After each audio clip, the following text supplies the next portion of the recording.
ചേട്ടാ, ഈയിടെയായിട്ട് വിദ്യാർത്ഥികളിലെ അക്രമവാസന കൂടി വരുന്നുണ്ട്.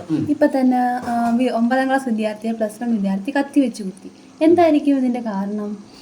അതിപ്പോൾ ഒരുപാട് കാരണങ്ങളുണ്ട്. ഒന്ന് ജനറേഷൻ ഗ്യാപ്പുണ്ട്. അതായത് ഇപ്പം പണ്ടത്തെ കുട്ടികളെ വെച്ച് നോക്കുമ്പോൾ ഇപ്പോഴത്തെ കുട്ടികൾ ഐക്യു കൂടുതലാന്ന് പറയും. ഓക്കെ, അതായത് ഇന്റലിജൻസ് ക്വോഷ്യന്റ് കൂടുതലാണ്. പക്ഷെ ഇക്യു, അതായത് ഇമോഷണലി അവർ വളരെ കുറവാണ്, വളരെ വീക്കാണ്. ഓക്കെ, അതായത് ഇമോഷണൽ ക്വോഷ്യന്റ് അവർക്ക് വളരെ കുറവാണെന്ന് പറയും. ഓക്കെ, അതിപ്പോൾ അവരെ കുറ്റം പറഞ്ഞിട്ട് കാര്യമില്ല, അത് അങ്ങനെയാണ്. ഓക്കെ, നമ്മൾ ഓരോ ജനറേഷൻ കഴിഞ്ഞ് വരുന്നതോറും ഇമോഷണലി ഈ പറഞ്ഞത് അത് എന്തുകൊണ്ടോ അത് കുറഞ്ഞു വരികയാണ്. പക്ഷേ ഇന്റലിജൻസ് വൈസ് വെച്ച് നോക്കുമ്പോൾ പണ്ടത്തെ കുട്ടികളെക്കാട്ടിയും അല്ലെങ്കിൽ പണ്ടത്തെ ആൾക്കാരെക്കാട്ടിയും വളരെ കൂടുതലാണ് ഇപ്പോഴത്തെ കുട്ടികളുടെ ഐക്യു ലെവൽ എന്ന് പറയുന്നത്. ഓക്കെ, നമ്മളെ ടെക്നിക്കലി വളരെ വലിയ രീതിയിലുള്ള മാറ്റങ്ങൾ നമുക്ക് പെട്ടെന്ന് വരുന്നത് കാണുമ്പോൾ തന്നെ മനസ്സിലാവും. നമ്മളുടെ ടെക്നോളജിക്കലി നമ്മൾ വളരെയധികം ഇമ്പ്രൂവ് ആയിക്കൊണ്ടിരിക്കുകയാണ്. കുട്ടികളെ വെച്ച് നോക്കിയാലും ഇപ്പം കൊച്ചു കുട്ടികൾ വരെ ഇപ്പം ആൻഡ്രോയിഡ് ഫോണൊക്കെ ഈസി ആയിട്ട് യൂസ് ചെയ്യുന്നുണ്ട്. അതിൽ ഒന്നാമത്തെ കാരണം അതിൻ്റെ ഇൻ്റർഫേസ് വളരെ എളുപ്പമാണെന്നുള്ളതാണ്. ഓക്കെ, അതുകൊണ്ട് തന്നെ അവർക്ക് ഈ പറഞ്ഞത് കൊച്ചു കുട്ടികൾക്ക് തന്നെ ഇപ്പോൾ അവർക്ക് ഫുഡ് കൊടുക്കണമെങ്കിൽ തന്നെ ആൻഡ്രോയിഡ് ഫോൺ നിർബന്ധമാണ്. ഓക്കെ, അതിനകത്ത് ഓരോ വീഡിയോ ഒക്കെ കാണിച്ച് അല്ലെങ്കിൽ ഗെയിമൊക്കെ കളിച്ചിട്ടൊക്കെയാണ്.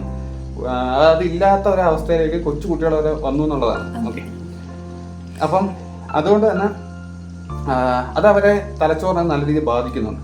അപ്പോൾ ഇത് കുറച്ച് കഴിയുമ്പോഴത്തേക്ക് ആൻസൈറ്റി ഡിസോർഡർ ആവാൻ സാധ്യത കൂടുതലാണ്. അതേ കണക്ക് തന്നെ അറ്റൻഷൻ ഡെഫിഷ്യൻസി വരും. അതായത് ഇവർക്ക് ഒരു കാര്യത്തിനകത്തോട്ട് അധികം നേരം ഇവർക്ക് ശ്രദ്ധ ചെലുത്താൻ സാധിക്കത്തില്ല. അങ്ങനെ ഓരോ പ്രശ്നങ്ങൾ വരുന്നുണ്ട്. ഓക്കെ, അപ്പം ഇതെല്ലാം കൂടെ ചേർത്ത് നോക്കുമ്പോൾ ഇവർ ഓരോ ഇത് കഴിയുന്നതോറും ഇവർ വീക്ക് ആയിക്കൊണ്ടിരിക്കും. സമൂഹത്തിനോട് ചുറ്റുപാട് നടക്കുന്ന കാര്യങ്ങളെക്കുറിച്ച് വലിയൊരു ഐഡിയ അവർക്കില്ല. ഓക്കെ, ചുറ്റുപാടും എന്തൊക്കെയാണ് നടക്കുന്നത്, ആളുകളോട് എങ്ങനെ പെരുമാറണം, ഓക്കെ, എങ്ങനെ ഒരു ഫ്രണ്ട്സിനെ മേക്ക് ചെയ്യണം, എങ്ങനെയുള്ള ഫ്രണ്ട്ഷിപ്പാണ് മേക്ക് ചെയ്യേണ്ടത്, എന്തൊക്കെയാണ് പാടില്ലാത്തതെന്ന് അറിയാനായിട്ട് ഇവർക്കൊരു ഐഡിയ ഇല്ല. ഒന്നാമത്തെ കാരണം മിക്ക ഫാമിലീസും ഇപ്പം ന്യൂക്ലിയർ ഫാമിലിയാണ്, അണുകുടുംബം എന്ന് പറയും. അച്ഛൻ, അമ്മ, കുട്ടികൾ മാത്രമേ കാണുള്ളൂ. അപ്പോൾ ഈ അച്ഛനും അമ്മയെന്ന് പറയുമ്പോൾ ഇപ്പം മിക്ക ആളുകളും വർക്കിംഗ് ആയിരിക്കും. അപ്പം അപ്പൂപ്പനും അമ്മൂമ്മയൊക്കെ ഇപ്പം മറ്റേ ഈ പറഞ്ഞെങ്കിൽ വേറെ വീടുകളിലായിരിക്കും താമസിക്കുന്നത്. ഇവർ സ്കൂൾ കഴിഞ്ഞിട്ട് വരുന്ന ആ സമയത്തുള്ള ഇതാണ്. അതിനുശേഷം മിക്കവാറും ഇപ്പം വർക്ക് ഫ്രം ഹോം അങ്ങനെയുള്ള സംഭവങ്ങളൊക്കെ ആയതുകൊണ്ട് അല്ലാതെ ഈ ആഫ്റ്റർ ഓഫീസ് അവേഴ്സും വർക്ക് കാര്യങ്ങളൊക്കെ കാണും. അതുകൊണ്ട് തന്നെ കുട്ടികളോട് സംസാരിക്കുന്ന സമയം കാണത്തില്ല. ഓക്കെ, ഇപ്പോൾ കുട്ടികൾ എന്ത് സ്കൂളിൽ ചെന്നിട്ട് എന്തൊക്കെ പഠിക്കുന്നു, ആരുമായിട്ടൊക്കെ സംസാരിക്കുന്നു എന്നൊക്കെ ഇവർക്ക് ചോദിച്ച് അറിയാനുള്ള ടൈം കിട്ടുന്നില്ല.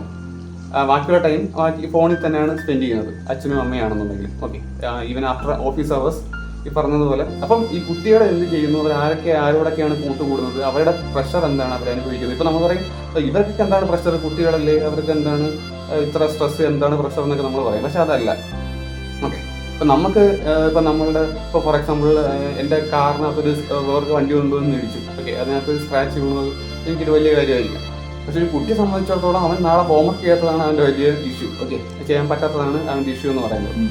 അപ്പോൾ ഇത് പാരൻസ് മനസ്സിലാക്കുന്നില്ല എന്നുള്ളതാണ്. ഓക്കെ, അതിനെക്കാട്ടിയും നമ്മുടെ വണ്ടിയിൽ വേറെ വണ്ടിയൊന്നും തട്ടി അത് പൊളിഞ്ഞു ചെയ്താൽ അതിനെക്കാട്ടിയും വലിയ ഇതായിരിക്കും അവൻ നാളെ ഹോംവർക്ക് ചെയ്യാത്തതിനകത്തുള്ള ഇഷ്യൂ. അതായത് അവിടെ നിന്ന് അടി കിട്ടുമോ ടീച്ചേഴ്സ് എന്തെങ്കിലും. അപ്പം നമ്മൾ അവരുടെ കാര്യത്തിനകത്തും കൂടെ കുറേ ശ്രദ്ധ ചെലുത്തണം, ഇവരെന്തൊക്കെ ചെയ്യുന്നു.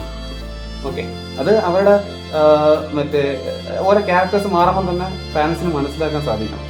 എന്നിട്ട് തിരുത്തണം. ഓക്കെ, ഇപ്പം അവരൊരു കുറ്റം ചെയ്ത് കഴിഞ്ഞാൽ അവരെ എന്താണ് പറയുക, വളരെ ഇതായിട്ടങ്ങ് തല്ലുകയോ അല്ലെങ്കിൽ മറ്റേ വഴക്ക് പറയുകയോ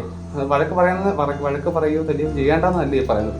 പക്ഷെ നിസ്സാര കാര്യത്തിന് പോലും അവരെ വളരെ മോശമായ രീതിയിൽ ഇതാക്കുക, അവരെ തഴം താഴ്ത്തി കളയുക, അതൊക്കെ തെറ്റായിട്ടുള്ള ഒരു ഇതായിരിക്കും ഭാവിയിൽ കുട്ടികൾക്ക് ഉണ്ടാവും. ഓക്കെ, അതുപോലെ തന്നെ ഈ പറഞ്ഞതുപോലെ ഈ കത്തിക്കുത്തൊക്കെ ഉണ്ടാകുന്നതിന് മറ്റൊരു കാരണം ഇമോഷണലി വീക്കാണ്. ഓക്കെ, പിന്നെ ഈ പറഞ്ഞതുപോലെ സൊസൈറ്റിയിൽ അവർ എന്തൊക്കെ കാണുന്നുണ്ടോ ഇതെല്ലാം ഒരു ഭാഗം തന്നെയാണ്. പുതിയതായിട്ട് ഇറങ്ങുന്ന സിനിമകൾ ഇതിന് കാരണമാകുന്നുണ്ട്. മാർക്കാണൊക്കെയുള്ള സിനിമയ്ക്ക് ഉദ്ദേശിച്ചത്. പക്ഷെ അതിനകത്ത് കാരണം ആകുന്നുണ്ടോ എന്ന് ചോദിച്ചാൽ മേ ബി ഉണ്ടായിരിക്കാം. പക്ഷെ ഈ പറഞ്ഞ കണക്ക് നമുക്ക് മൊത്തത്തിൽ ഇപ്പം കുട്ടികളുടെ പണം മാത്രം ആക്കണമെന്ന് വെച്ചാൽ നടക്കുന്ന കാര്യമല്ല.